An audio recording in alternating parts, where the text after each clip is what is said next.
I was fired in just 7 minutes. No warning, no heads up. And strangely, I didn't feel shocked.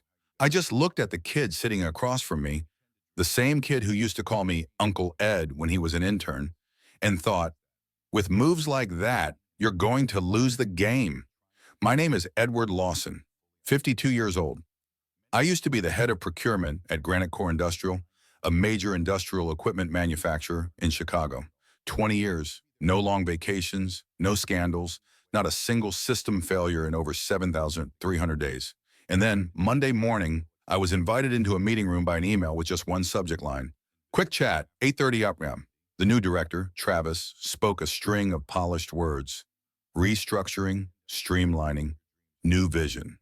He bowed his head as if regretful, but his eyes sparkled like he had just won a poker game. I know this is sudden, Ed, but this is the new direction. We're moving to an automated supplier model. A younger team, more agile, more dynamic. I didn't argue, didn't speak, just smiled and nodded. I had seen this coming 6 months ago when they started limiting my access to major contracts, when my email was removed from CC lists, and when Travis began coffee chats with the people who used to be on my team.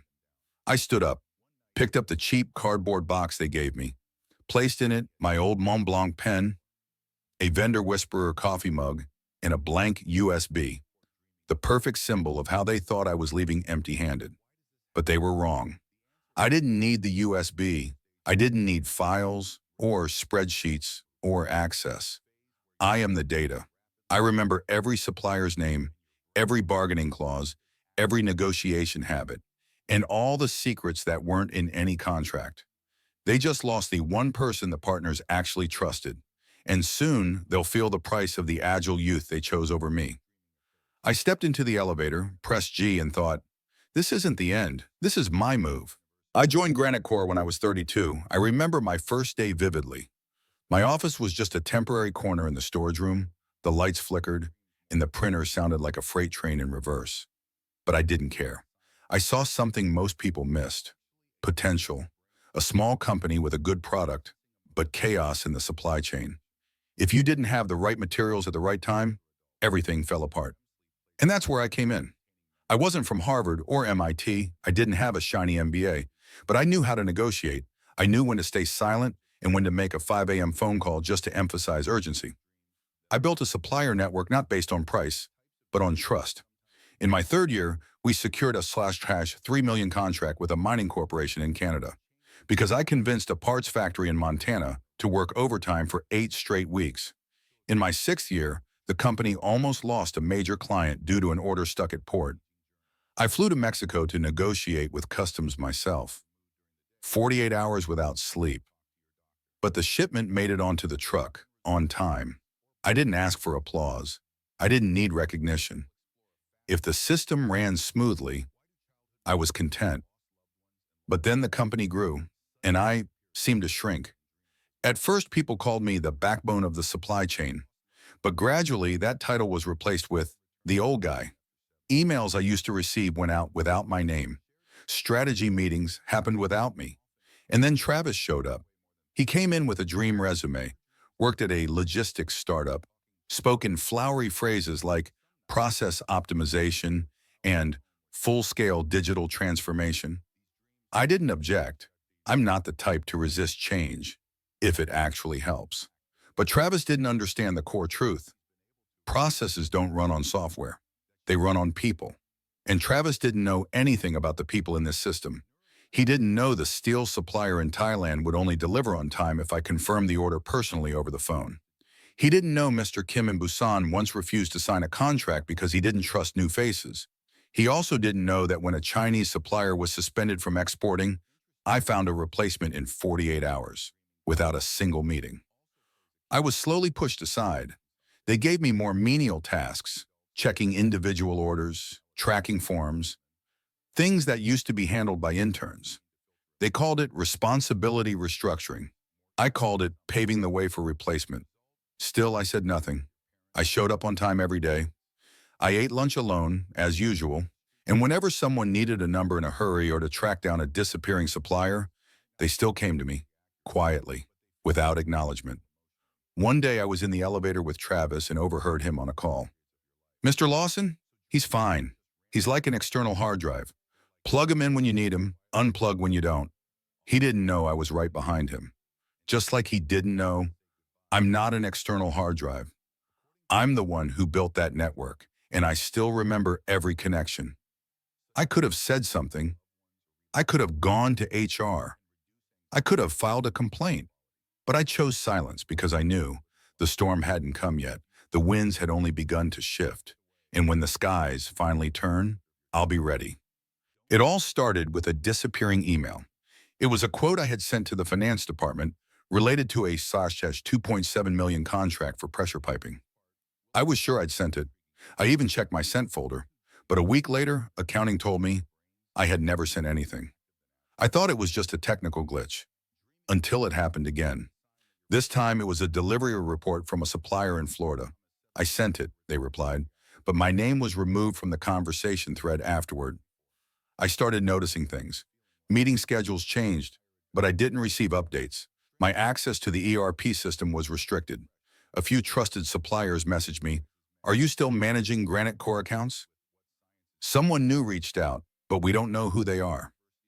I didn't respond. I just smiled and began doing what everyone at the company had forgotten I was good at, gathering information without leaving a trace. I started by looking into a recent large contract, a new supply chain deal Travis signed with a company called East River Tech Solutions. I had never heard of that name. No record in old databases. No referrals from any trusted partners. I did some digging. A bare-bones website. No specific address, just a shared office space in New Jersey. I asked an old friend who used to do internal investigations in the industry to help, and just a few hours later, he called back, "Ed, are you sure your company is signing contracts with these guys? The listed owner is a front company, and guess who the real operator is?" I stayed silent, and then he continued, "A guy named Dylan Travis, same name as your new director. Might be a coincidence, but it doesn't look like it." I sat in my car for over 10 minutes after that call. Pieces began falling into place. How Travis pushed me out, recruited a new team, cut off my access, and began signing unchecked contracts. He wasn't just replacing me. He was using my position to siphon money from the company through a fake supply chain. And he thought I wouldn't notice? I couldn't act too soon. If I confronted him now, I'd just be a bitter ex-employee who got replaced. I needed something undeniable, living proof. I started taking screenshots of irregular changes in the ERP system, saved email exchanges from old suppliers, showing they were being contacted by unidentified people.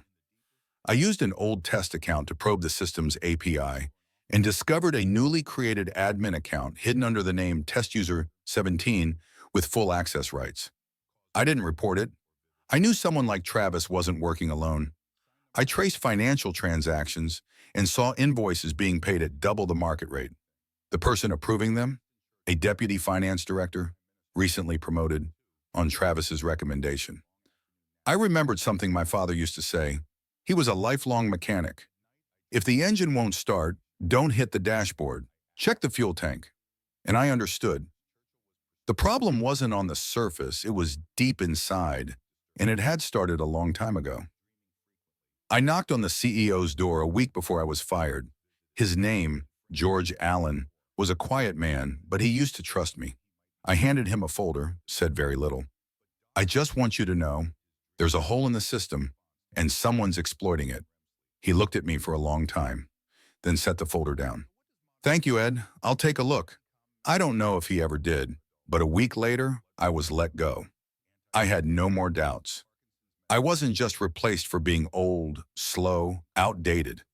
I was eliminated because I knew too much, and they thought that was the end of it? Wrong. I don't need to be inside the company to bring them down. They thought kicking me out of the office was the end of it, but they forgot one thing. I was no longer bound by internal policy, and I had time. I started over in my kitchen, the same place I sipped coffee every morning after being fired. On the table, an old laptop, a worn leather notebook, In a portable hard drive I used to store the entire transaction history since 2016. No one knew, but I had always kept a private backup, just in case someone ever tried to erase the trail. I called it the last exit. I began rebuilding Granite Core's supply chain map from the outside in. Who's still delivering? Who's vanished? Who are these new, untraceable suppliers? I compared publicly available invoices from the bidding system with actual quotes I'd received from former partners. Price discrepancies? Yes. Signs of price inflation? Definitely. But the most interesting detail, a series of forged contracts all shared similar contact emails, differing by just one letter in the domain. A clever scam with a fatal flaw. I reached out to 3 major suppliers I had long-standing relationships with. I didn't ask much, just one sentence. I need a few sample invoices and the most recent contracts you signed with Granite Core. For legal reasons. They trusted me, and I now had perfect comparison samples to prove the current system was diverting funds elsewhere. Next step, find a place big enough to speak the truth without being silenced. I didn't go to the press. I didn't post on social media. I reached out to Lucinda Graves, a senior auditor who once worked at Deloitte, now a freelance financial investigator. We met at a small coffee shop. I had a hard drive in hand. She had a skeptical smile. But when I showed her the email chains, spreadsheets, and price comparisons, her face changed completely. Do you realize this is enough to take the entire board to court? I nodded. You just need to verify and deliver it to the right place. A week later, she sent me a full investigation report, signed, legally certified, with an internal case number and a recommendation to file with the SEC, the U.S. Securities and Exchange Commission. I sent a copy to one person only, Walter Keene, chairman of the board at Granite Core, a man who rarely appeared but held ultimate authority. I attached one simple line. I believe you'll want to read this before the media does. Ainso Edward Lawson. I didn't know how they'd respond. I didn't know if anyone would call, and I didn't expect them to make things right. I only wanted one thing, for the truth to come out. 3 days later, I got a call. A firm, tense male voice. Mr. Lawson, this is Walter Keene. I've reviewed the report. We need to meet privately. I arrived at the office the next morning. Not as an employee. I walked past the reception desk through curious, confused stares. I didn't greet anyone. I didn't need to. In the meeting room were Keene, a lawyer, and Travis. His face was pale. For the first time, he was the one on defense. Keene laid the report on the table. Do you realize what I'm holding could lead to federal prison time, Travis? He stammered something, blamed the coordination team. But the evidence was too clear. The money trail, the fake companies, the signatures, the receiving accounts, all pointed in one direction. I sat silently, observing, not angry, not pleased, just watching Travis, the man who thought replacing someone would erase the system they had built. But systems don't live on servers. They live in people. As I stood to leave, Keene said, I want you back to help us fully investigate this case and rebuild the system. I smiled. No nod, no shake, just one sentence. I'll consider it, but this time, I don't sign without full protection clauses. The internal investigation began immediately after that meeting. The board didn't speak to the press. No internal announcements were made. But I knew the undercurrents had risen. A silent purge was underway. 3 days later, Travis disappeared from the company. No farewell email, not a single thank you note. Internally, they called it resignation for personal reasons. As for me, I knew the truth. He had no other choice. The evidence had already been submitted to the SEC, and according to Lucinda, Travis and his associates would soon face a federal subpoena. Next came those who had signed off on payments. A deputy finance director was suspended. A technical supervisor was asked to cooperate with the investigation. The links in the chain were beginning to surface. But what surprised me the most was the response from my former team. They sent me messages, quiet, discreet, but powerful. I always felt something was off, but didn't have the proof. Thank you, Uncle Ed. I've never seen anyone do what you did. I learned more from how you left and how you came back than from any training. A week later, I was invited to a special meeting. Just 4 people, Chairman Keene, 2 board members, and me. Keene spoke first. We want to formally apologize, Ed. Giving Travis full signing authority was our mistake. If you're willing to return, we'd like to offer you the position of Director of Supply Chain and have you lead the complete system rebuild. I didn't answer right away. I looked them in the eye and said, if I come back, I need 2 things. 1, full decision-making authority with my old team. 2, a binding clause ensuring transparency for every supplier. No one signs alone.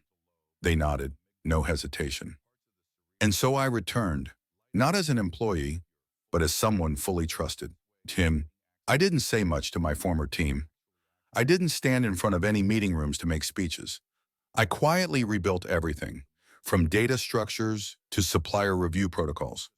I reached out to those who had been left behind, loyal suppliers cut off by Travis just because they refused to play along. I invited them to work with us again, this time with a transparent system, no backdoors. They agreed, not for the money, but because they knew I keep my word. A month later, the media began reporting, former Granite Corps executive under investigation for contract fraud, internal sources reveal. Misconduct spanned over 18 months. I made no statement. I didn't appear anywhere. I simply sent Lucinda one message. We did the right thing. One afternoon, I stood at the window of my new office. 18th floor, clear glass, overlooking Lake Michigan. A young employee knocked on the door. Uncle Ed, there's a supplier from Oregon who wants to speak directly.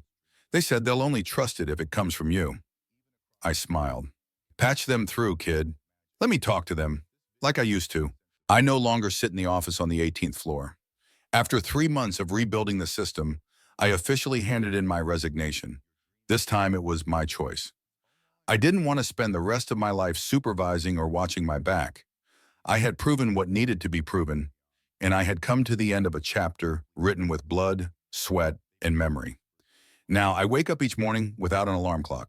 I make coffee, read books, and occasionally answer calls from younger folks asking about suppliers, negotiation strategies, or simply to hear an old story. I'm not a hero. I'm not a victim either. I'm just someone who couldn't stay silent in the face of wrongdoing.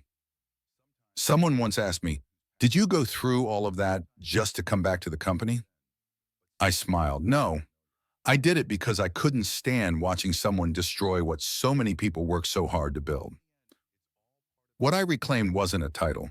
It was honor, not in front of a crowd, but in front of myself. I realized something that may take more than 20 years to fully grasp. Some bridges don't need to be burned. They collapse on their own, under the weight of the greed that built them wrong. If you've ever been pushed out of a place you gave your all to, if you've ever been betrayed by someone you once mentored, remember this. Silence doesn't mean defeat. Forgiveness doesn't mean forgetting. And leaving is sometimes the strongest way to return, in a different role. I closed the notebook, set down my pen, and poured another glass of whiskey. On the table sat an old ceramic mug, the lettering faded with time. Best vendor whisperer. And I thought, maybe, even in the end, I was still the one who whispered what was right, no matter how loud the world had become.